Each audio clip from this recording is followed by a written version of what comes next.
Welcome to Zeros to Ones Office Hours.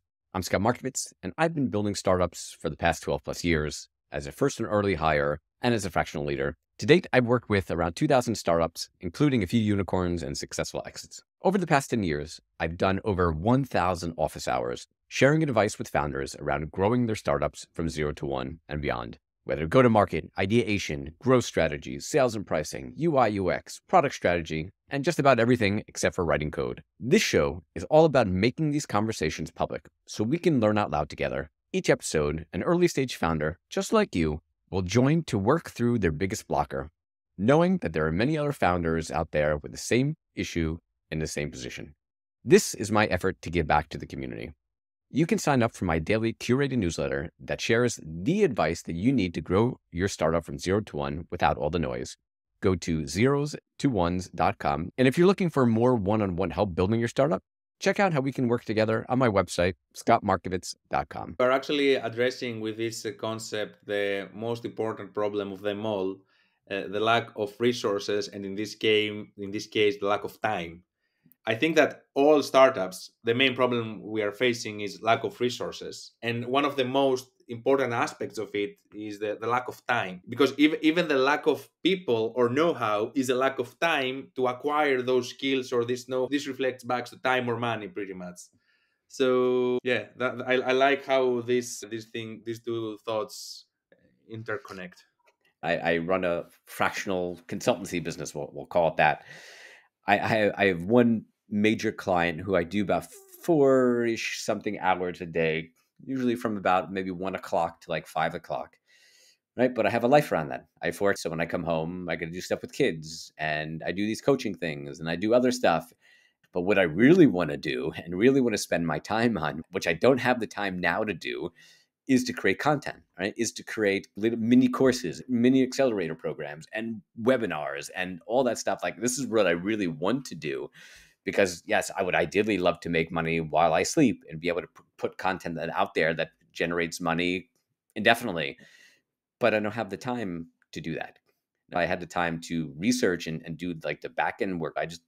I don't have that time.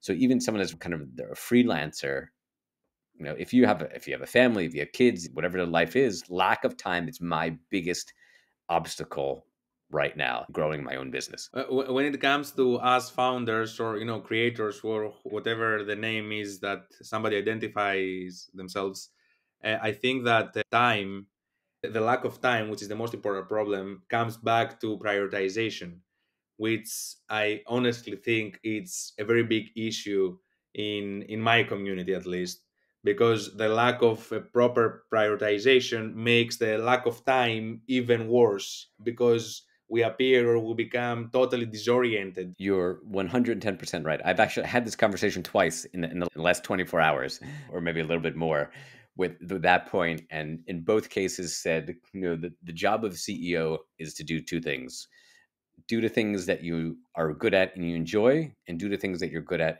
and you don't enjoy. As a CEO, you need to have the greatest impact on your business every day. So that means you need to spend your time doing the things that you are good at and align with your skill set. If it's not, like, hey, you know what? I really believe in influencer marketing and I really think we're a B2C tool. I think influencer marketing could be really great for our business, but I've never touched influencer marketing in my life. Again, after having 2,000 of these conversations with founders, many of them like, okay, I'm going to go do it. And they'll spend 6 months watching YouTube videos. There weren't so many courses and things around that before, but reading blog posts and YouTube videos of influencer marketing and how to find influencers and how to get them to use your product. They waste 6 months and they waste tens of thousands of dollars trying to figure it out. Almost zero chance they have to get it right. What they should do on day one is say, hey, these things, influencer marketing, that's not my skill. I don't know what to be doing there. And hand that off to somebody from day one. Because the return on investment that you're going to get from day one of someone that this is what they do is significantly higher than you trying to figure it out yourself. And thus, it's definitely worth spending the money to get the right person to do it than it is for you to fumble around with it for 6 months, hoping that you get it right, which again, in almost every case, you never get it right. What you just shared reminded me of something quite similar, but I will try to add one extra point on my previous thought and your thought combined. I was chatting with a friend who is also a founder of a business, and she was talking to me about her recent challenges. And she was starting marketing initiatives like influencer marketing that you shared that didn't make much sense. And I was questioning, like, why do you do that?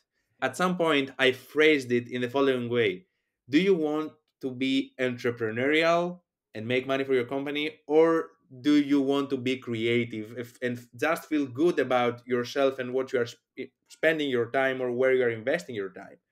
And it came like an epiphany at some point because it was phrased in a way she could actually understand it and perceive it. And she was like, oh my God, all my marketing initiatives just satisfy myself instead of my business. And I think that's exactly where prioritization comes into play and helps founders, start getting on track. And I have done that mistake a million times. As do many, many, many founders in this world. I don't know if a lot of it comes from some unspoken expectation that the CEO is supposed to do everything, right? They're supposed to be Superman or Superwoman. Like they have to do everything. They have to do sales and product and design and marketing and hiring and HR. There is no human being that's good at everything. I'm very much of a generalist. I'm good at a lot of things at kind of the narrow level, but deep domain expertise, I don't have that in many areas. And there's definitely things that I'm not good at. I had a conversation with someone like a couple of weeks ago who was interested in hiring me as a coach. And they approached me saying, hey, maybe the first project for us to work on is doing a fundraising deck. All the fundraising decks that I've done over all the years has always been, we'll call it like the first funding raise, where there really isn't anything there with the company. You're really crafting a story about the vision of the company. And this company had paid accounts. They had a whole bunch of partnerships. They had more partnerships lined up. So this was another next stage. And I said to the person, listen, that's just not my specific expertise. So I could help you, but you're not going to get the bang for your buck that you're hoping for because that's just not my area of expertise. I think there's better areas for us to spend time working together versus something that I just don't have that deep domain expertise in. But again, nobody's perfect. Nobody knows how to do everything. And the best thing is any leader to do is understand what you're good at and what you know how to do and focus on those things. And anything that you don't know how to do and that you're not good at, don't. The job as CEO is to find the right person to go focus on that, not to focus yourself. Yeah, as the growth mentor mindset is learn from people who have been there, done that. Which I'm mentioning growth mentor because that's where we got to know each other. Thanks for tuning in today. I hope you learned something you can walk away with. If you enjoy this content, please do me a favor. Subscribe to this channel, like the videos, leave comments, and share with another founder that you know who'd benefit.